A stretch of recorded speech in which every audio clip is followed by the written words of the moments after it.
श्री गुरुभ्यो नमः परमगुरुभ्यो नमः श्री श्रीमदानंदतीर्थ भगवत्पादाचार्य गुरुभ्यो नमः हरि ओम योऽन्तः प्रविश्य मम वाचमिमां प्रसुप्तां सञ्जीवयत्यखिलशक्तिधरस्वधाम्ना अन्यांश्च हस्तचरणश्रवणत्वगादीन् प्राणान् नमो भगवते पुरुषाय तुभ्यम्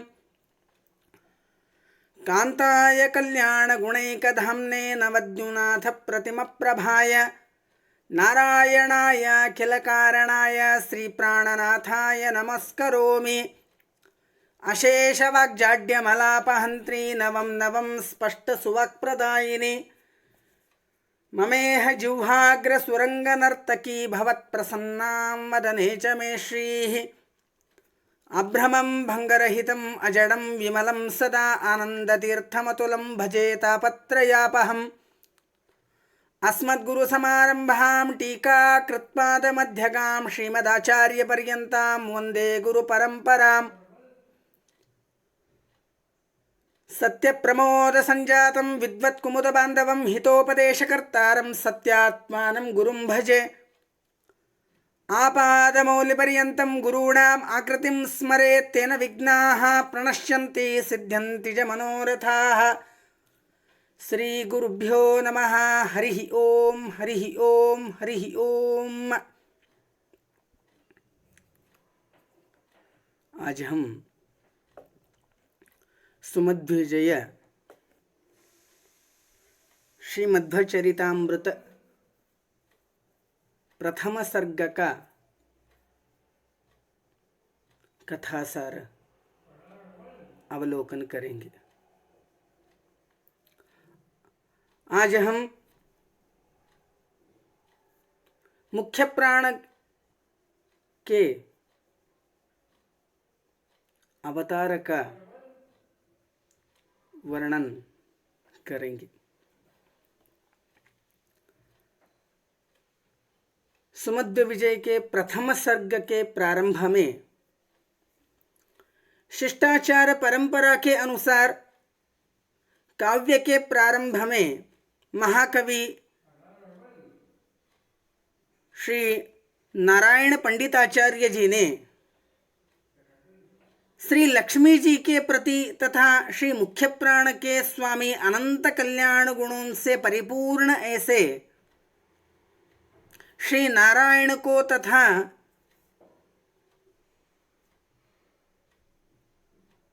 समूह रूपी गोकुल की तथा वेदवाणी रूपी गोकुल की रक्षा करने वाले भगवान श्री यादव कृष्ण एवं वशिष्ठ कृष्ण श्री वेदव्यास जी को भक्तिपूर्वक नमन किया है।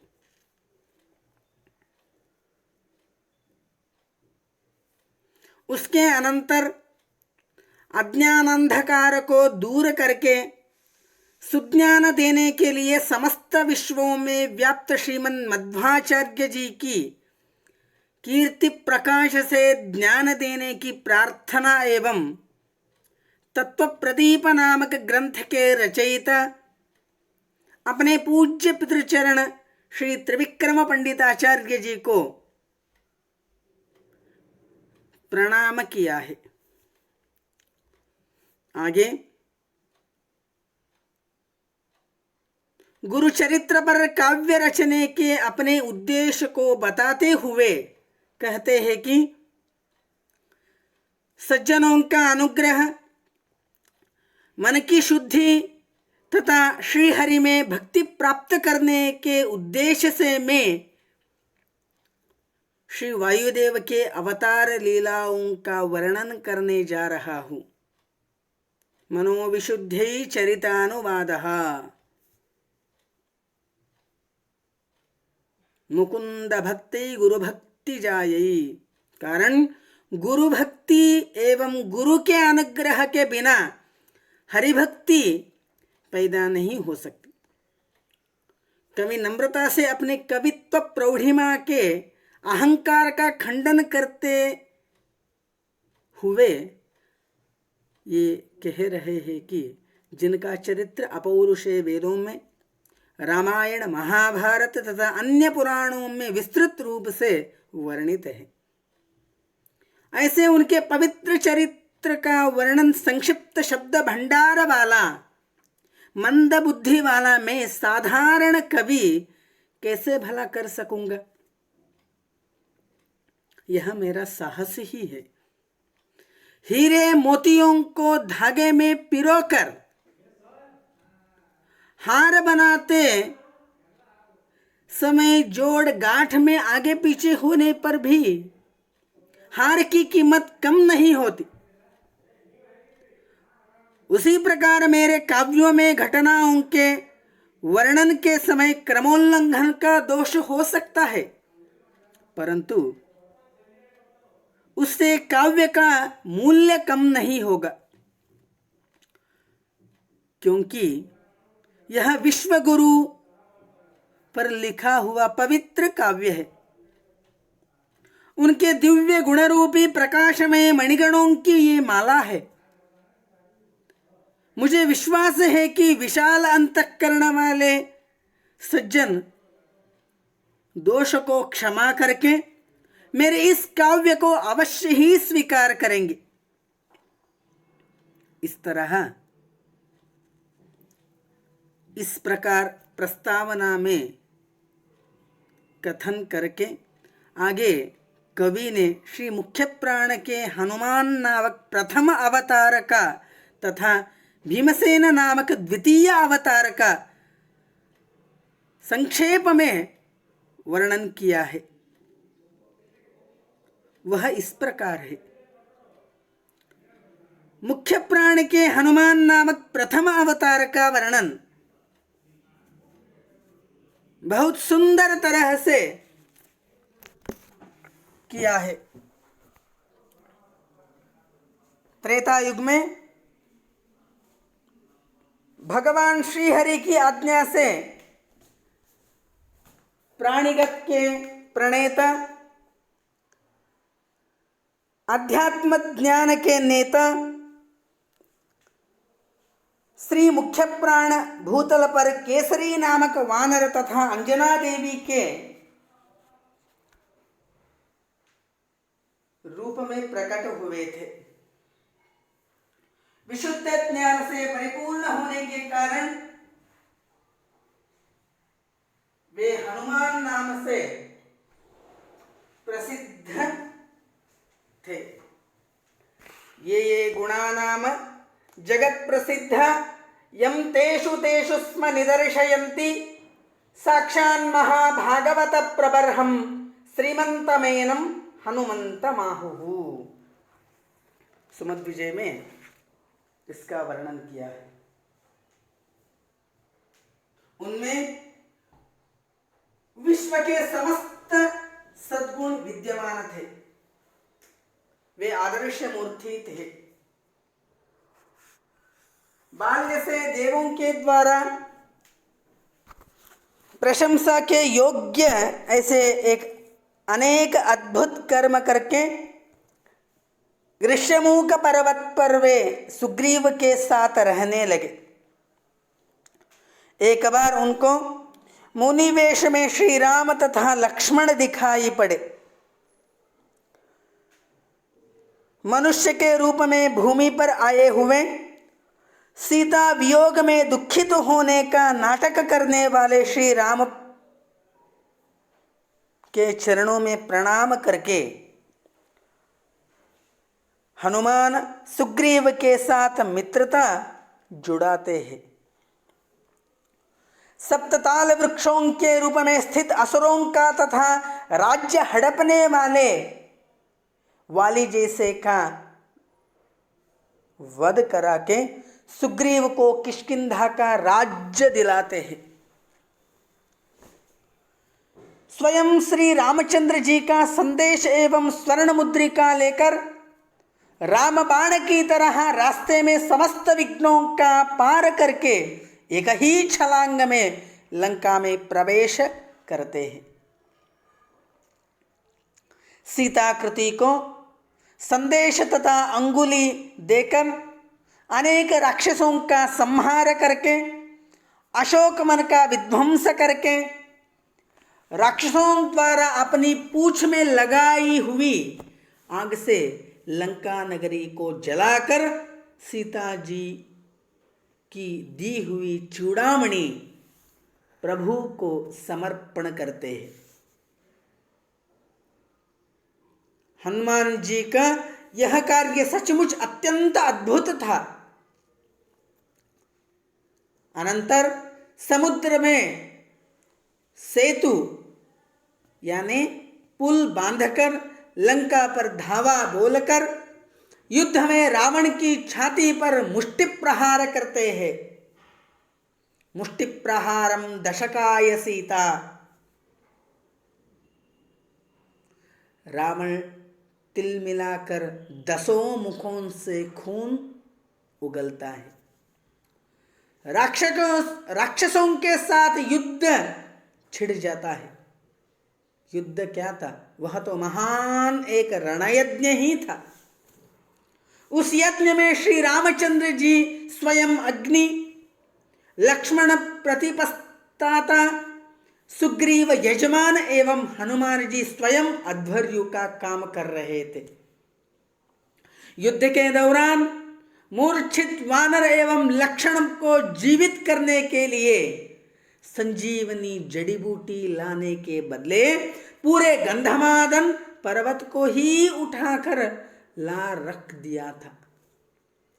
काम हो जाने के बाद खड़े खड़े ही पर्वत को वापस फेंककर ज्यों का त्यों उसी जगह पर बिठाकर हनुमान जी ने विश्व विस्मयकारी कार्य कौशल दिखाया था। वे प्रभु की पूजा के लिए बड़े जागरूकता से ही फूल लाते थे। फूल के लिए फूल लाते समय, पूजा के समय उनको जितना प्रयत्न करना पड़ा था, उस प्रयत्न का 1/4 हिस्सा प्रयत्न भी पर्वत उठाते समय नहीं लगा। रामार्चनेयो नयत प्रसूनम द्वाभ्याम कराभ्याम अभवत् प्रयत्नः एकेन दोष्णा नयतो गिरीन्द्रम संजीवनाद्या क्षेमस्य नाभूत्।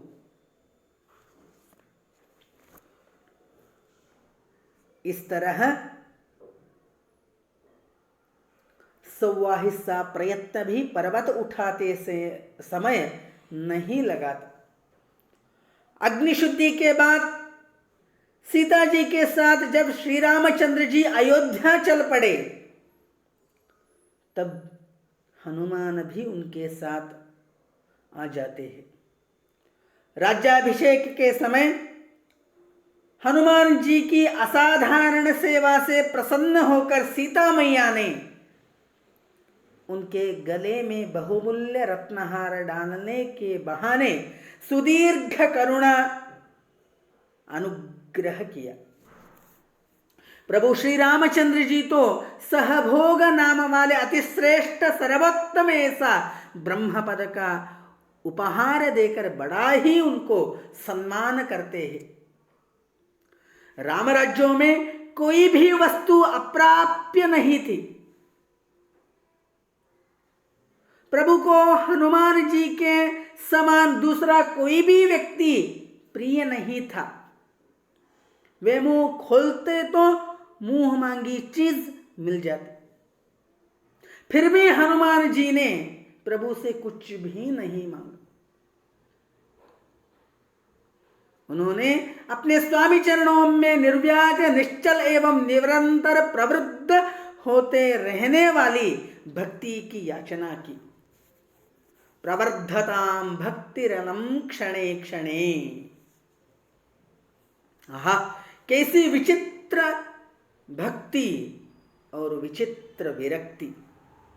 प्रभु ने हनुमान जी पर प्रसन्नता से जो परमानुग्रह किया वह सचमुच अवर्णनीय है।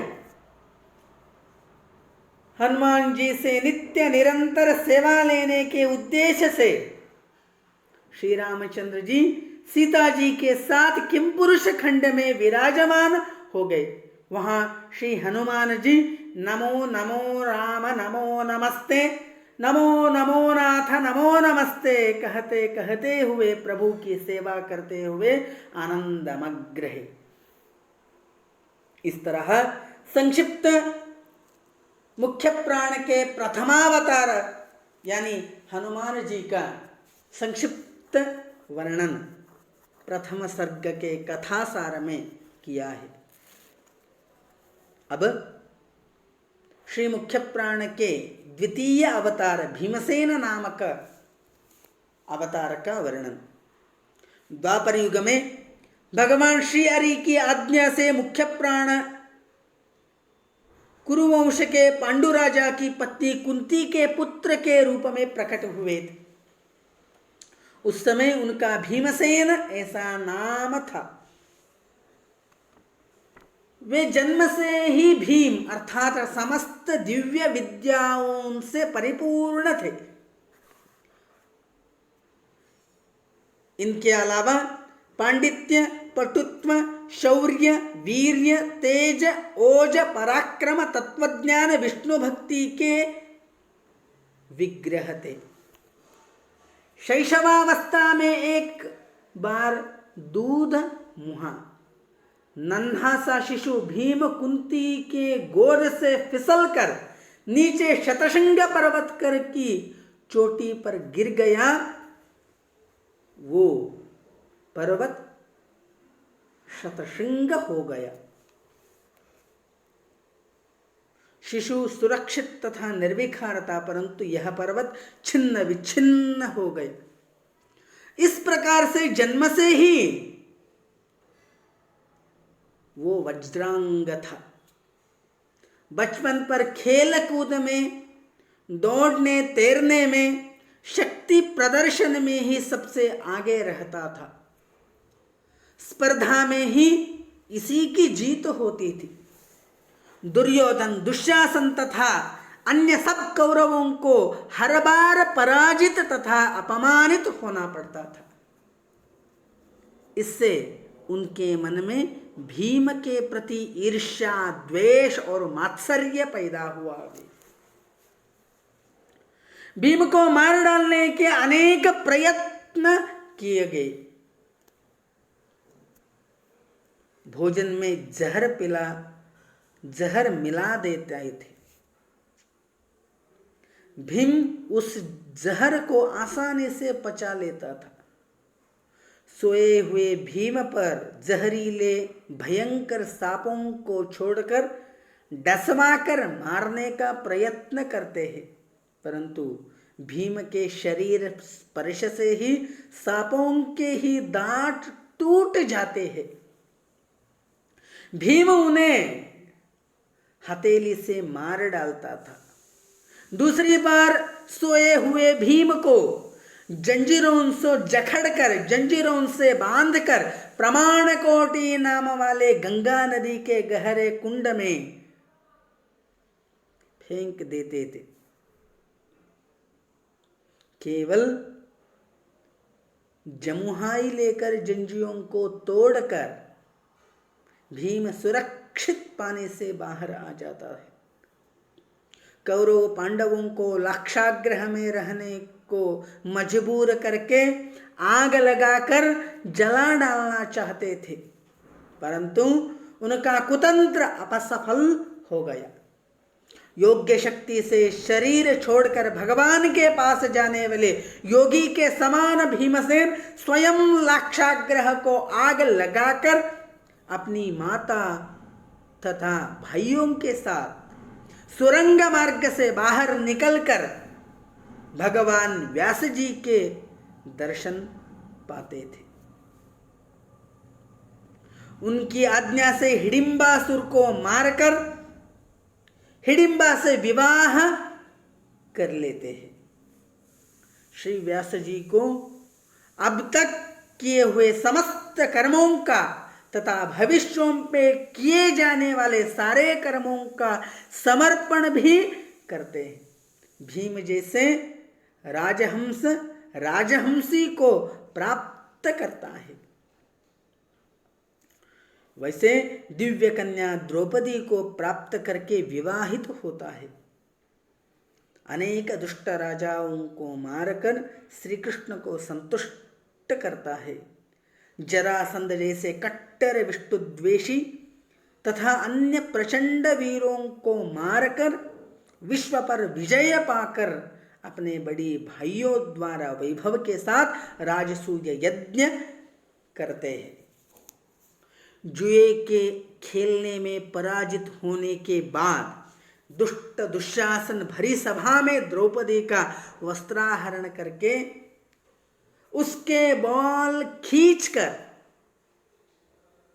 अपमानित करता है। तब समस्त कौरवों को मारने की प्रतिज्ञा ही करता है तथा युद्ध में सबको मारकर द्रौपदी के बिखरे बालों को सवार कर फिर से बांध देता है।